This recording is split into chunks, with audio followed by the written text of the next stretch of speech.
NXT, I don't get counted as a number because I watch NXT via Hulu. Because I don't have terrestrial cable anymore. So wait, so those numbers aren't counted with the standard numbers of what you're saying? So like because it's not cable television. I can't confirm or deny. When I went to radio school and I learned how Nielsen numbers were collected, and by the way, that is the biggest piece of garbage that you've ever heard of if you ever figured out how those numbers are calculated. So what the old way of Nielsen numbers were is that there was a series of people that would be asked to tell them what they watched that week. And they would tell them the programs they watched.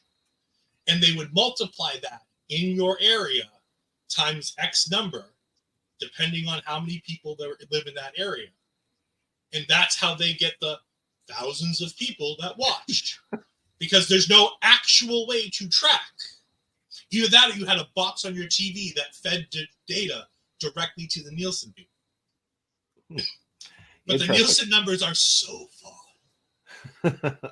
So what you're saying is that for years, not everybody was given the proper information necessarily.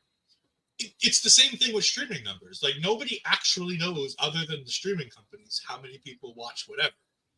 It's the reason why YouTube is such a good thing, because it gives you an accurate number to how many times a video has been viewed. It tells you, to an extent, it's better than anything else. True. Why do you think the streaming companies in the latest deals made sure that they kept their numbers private? Okay, that's fair. So. When actors and writers were asking for compensation for streaming platforms for how many times a show got put on there, all of the streaming platforms said, we're not telling you how many subscribers we have, and we're not telling you how many people view each individual show. Because they don't want to pay people equivalently to how many times the shows get viewed. And the numbers we get are numbers that are scraped off of, numbers that are scraped off of the floor. Sounds like the World Titan Federation's numbers for how many were in the building at one shot. Anyway, I saw Papa Smokes at it. I think you had something you wanted to say there. No. I was just going to say, I remember the old days of the Nielsen ratings.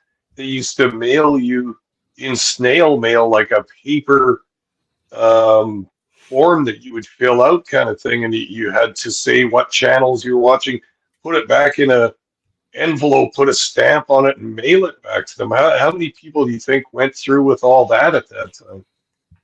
Yeah, and that's how ratings were determined for a long time. Like, it's crazy. Yeah. Now, granted, things get easier as technology's gotten easier.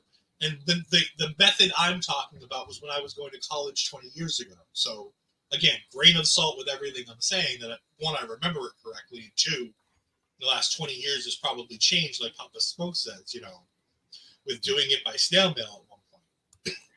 Well, see, and I'm shocked that Papa Smokes was advanced as snail mail, because I was assuming he was still using pigeon carrier when they were sending those Nielsen ratings out. So very funny, Munson. Very